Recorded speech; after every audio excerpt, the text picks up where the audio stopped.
بچوں کی دینی اور روحانی تربیت کرنے کے لیے سب سے پہلے ماں باپ کو دینی اور روحانی زندگی گزارنی پڑے گی۔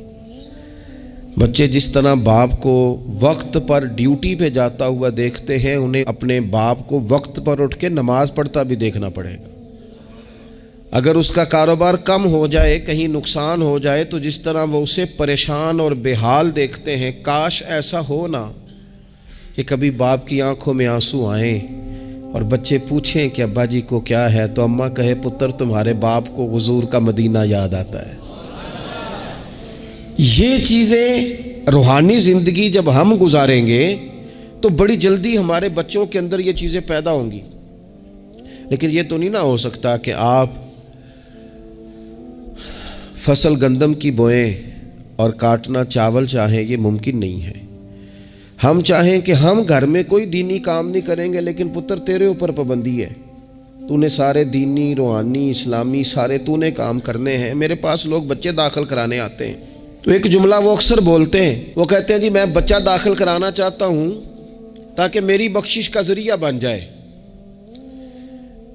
تو میں کہتا ہوں یہ بات آپ کی ٹھیک ہے، حدیث پاک میں الفاظ موجود ہیں کہ اللہ تعالیٰ والدین کو اعزاز دے گا، لیکن آپ ماشاءاللہ باشعور ہیں۔ اگر آپ کو اس بات کا شعور ہے نا کہ بچے کی وجہ سے حافظ قاری علامہ صاحب کی وجہ سے میری بخشش ہو جائے گی، تو اور بھی تو کئی چیزیں بخشش والی ہیں، آپ عمل کیوں نہیں کرتے؟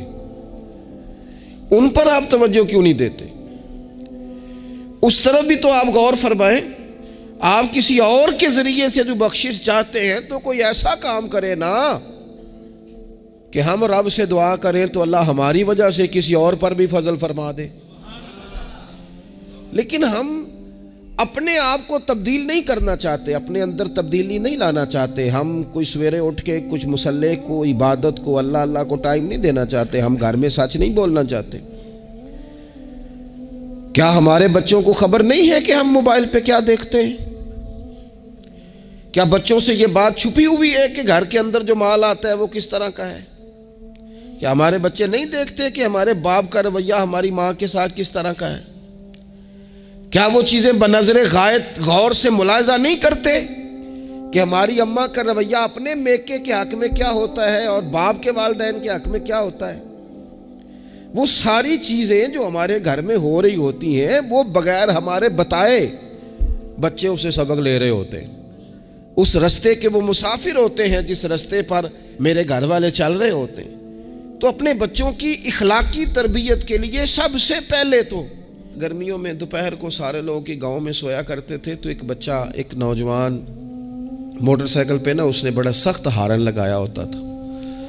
تو وہ لاڈلا بچہ تھا، اپنے ماں باپ کا اکلوتی اولاد تھی، تو وہ گلی سے گزرتا تو میری والدہ بڑی ناراض ہوتی، کئی دفعہ برا بھلا بھی کہتی کہ اس کو شرم ہی نہیں آتی، یہ سوتوں کو جگا دیتا ہے، اتنا سخت ہارن لگا دیا ہے۔ پھر کچھ عرصے کے بعد اس نے وہ ہارن اکھیڑ دیا، اسی گلی سے گزرتا لیکن چپکے سے۔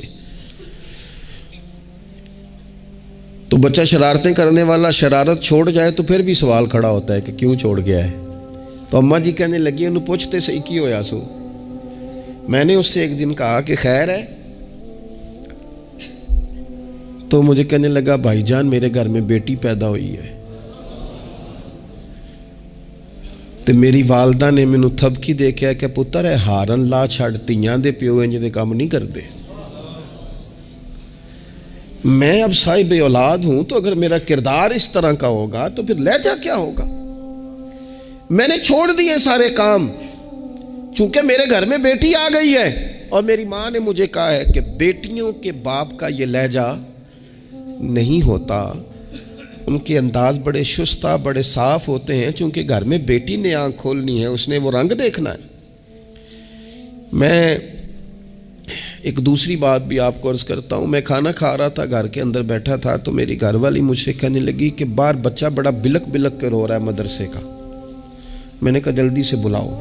وہ بچہ اندر آیا تو وہ کانپ رہا تھا، اور اس کی حالت اس طرح کی تھی کہ شاید تھوڑی دیر میں گر جائے۔ تو مجھے تو کھانا بھول گیا، میں نے کہا پتر خیر ہے، کیا ہوا کیا ہے؟ تو بولے تو اس سے بات نہ ہو سکے، ہانپتے کانپتے تڑپتے ٹوٹتے جملے۔ وہ میں نے کہا بیٹے کیا بات ہے، چھوٹا سا بچہ ہے۔ کہنے لگا میں نے گھر ٹیلی فون کیا تھا، میرے ابا جی پھر میری اماں سے لڑ رہے ہیں۔ حضرت صاحب جب وہ لڑتے ہیں تو ہم چارپائیوں کے نیچے چھپ جاتے ہیں، خوف آتا ہے، میری بہنیں روتی ہیں، ہمیں کسی چیز سے اتنا ڈر نہیں آتا کیونکہ ہمارا والد پھر ہماری اماں کو مارتا ہے، خوف آتا ہے۔ آج گھر میں نا پھر ابا جی اماں کو پیٹ رہے ہیں، میں نے فون کیا تھا تو بہنیں رو رہی ہیں، آپ دعا کر دیں ہمارے گھر میں سکون ہو جائے۔ ہم تو اپنے بچوں کی آنکھوں میں آنسو نہیں دیکھ سکتے، پر یہ کس نے رلایا ہمارے بچوں کو؟ ماں باپ نے مل کے۔ کس نے تباہی کی؟ ان کے خیالات کیوں بکھر گئے؟ اتنا خوف کس چیز نے طاری کیا؟ یہ سکون کس نے چھینا؟ میں نے پھر ان کے والد کو بلایا، گزارش کی، اور مجھے امید ہے کہ وہ میری بات بھی سمجھ گئے ہوں گے۔ میں نے ان کو وہ سارے حالات سے آگاہ کیا کہ آپ کے بچوں کی نفسیات کہاں تک جا رہی ہے، پر میری آپ اس واقعے کے بعد میں سمجھا کہ شاید یہ ایک گھر کا مسئلہ تو نہیں ہوگا، جانے کتنے گھروں میں یوں ہوتا ہوگا، کتنے بچے خوف کی زندگی گزارتے ہوں گے، اللہ جانے اب کیا ہونے لگا ہے۔ تو اپنے بچوں کی اخلاقی تربیت کے لیے، اخلاقی، بڑا پیار کرتا ہے باپ اپنے بچے سے، میں صحیح بتاتا ہوں آپ کو، بڑا پیار کرتی ہے ماں اپنے بچے سے، لیکن یاد رکھنا اس پیار میں کہیں وہ اخلاقی حدود کو کراس نہ کر جائے۔ یہ دیکھ لینا کہیں آپ کے لاڈ پیار میں کوئی ناجائز بات اس کے منہ سے نکلے کسی کے بارے میں اور آپ اسے قبول کر کے کہیں اسے تباہ نہ کر دیں۔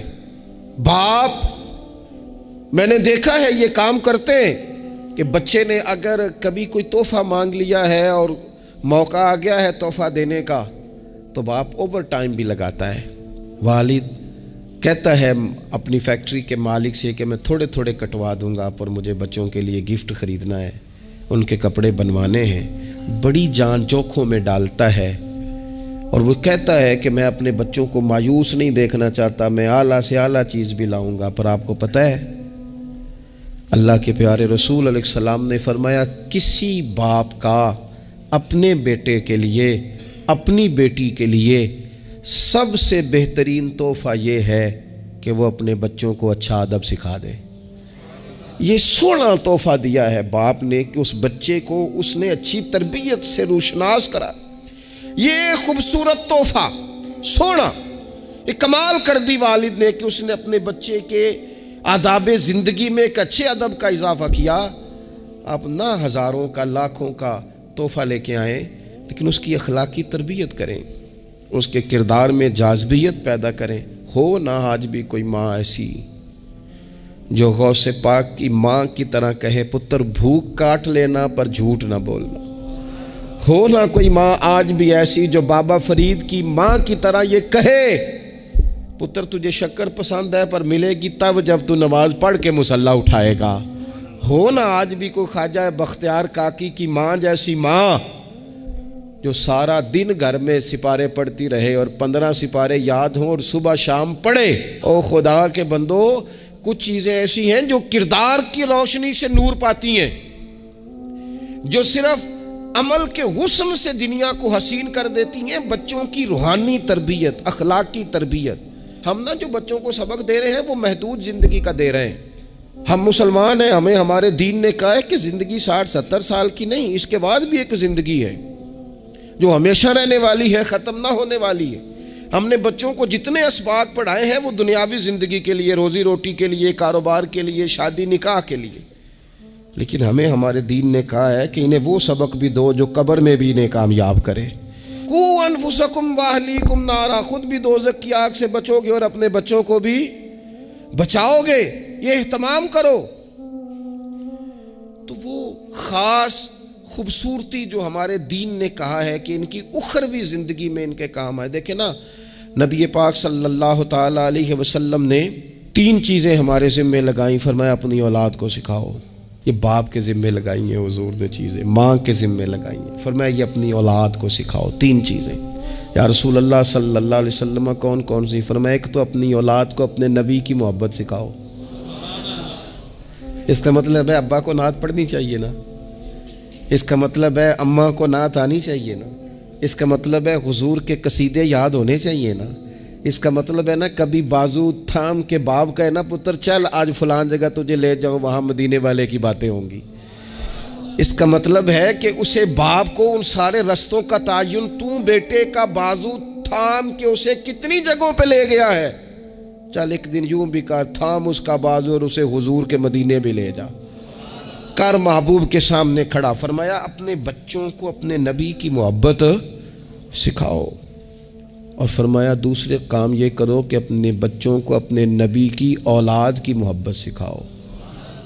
سکھائی حضرت عمر نے جناب عبداللہ کو، عبداللہ ابن عمر کو محبت، تو پھر انہوں نے محبت کی اپنی اولاد کو، اپنے نبی کریم کی اولاد کی، اہل بیت کی محبت سکھاؤ. اور تیسرا حضور نے ذمہ لگایا کہ اپنے بچوں کو قرآن پاک کی تلاوت سکھاؤ.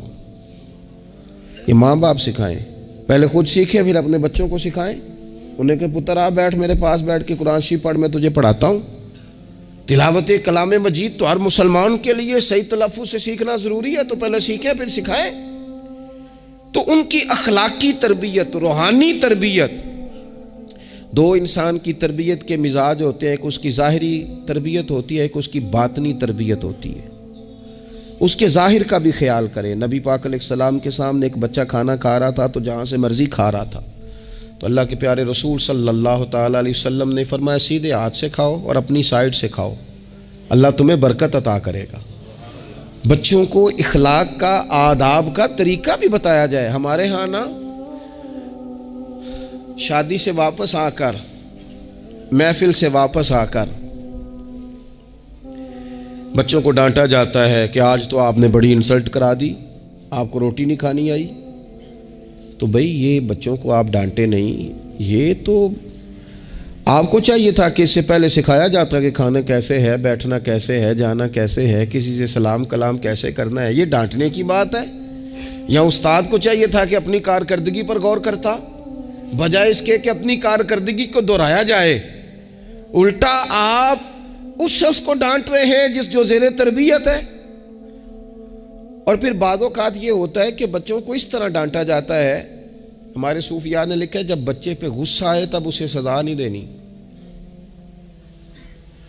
ایک دن بعد سزا دو یا کچھ گھنٹوں کے بعد، اس لیے کہ غصے میں جو سزائیں دی جاتی ہیں وہ حد سے کراس کر جاتی ہیں.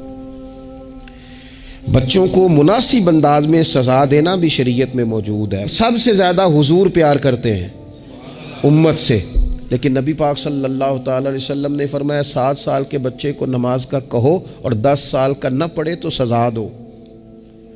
اسے مناسب حد تک تنبیہ کرو، سزا دے کے بھی پڑھاؤ، چونکہ عمر ایسی ہوتی ہے آپ کو فصل کو پانی بھی دینا پڑتا ہے اور جڑی بوٹی کو کاٹنا بھی پڑتا ہے.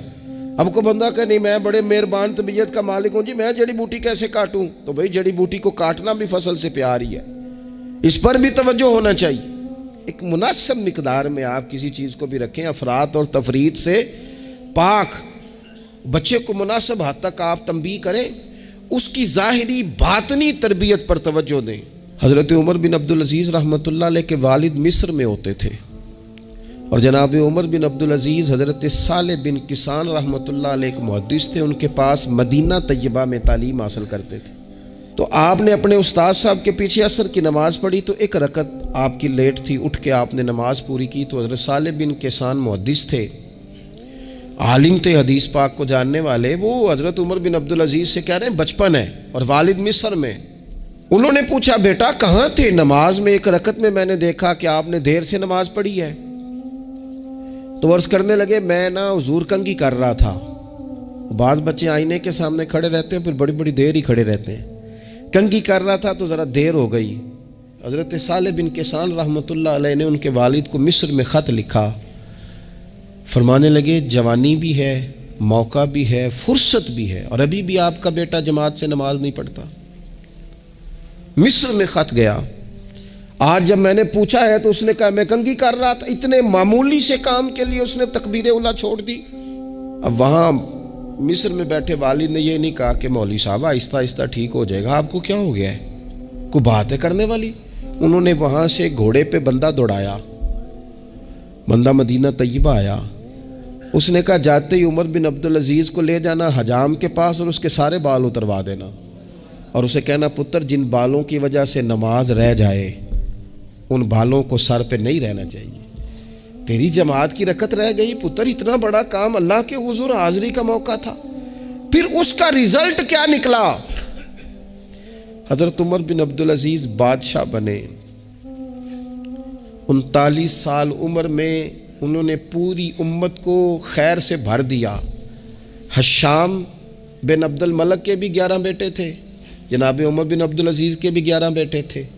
حشام جب دنیا سے گیا تو ہر بیٹے کو 10 لاکھ دینار آئے، اور جناب عمر بن عبدالعزیز جب دنیا سے گئے تو 11 بیٹے تھے اور 6 دینار تھے۔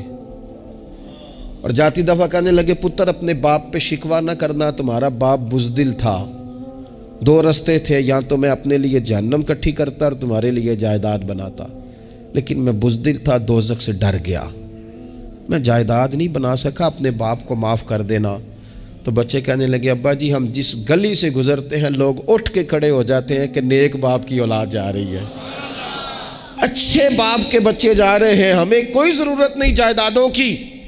وہ شخص جو یہ بیان کرتا ہے نا کہ 6 دینار چھوڑ گئے تھے، وہ کچھ کفن دفن پہ لگ گئے، کچھ اور کسی کام لگ گئے، 6 دینار کل بچے بچوں کے پاس، 11 بیٹوں کے پاس۔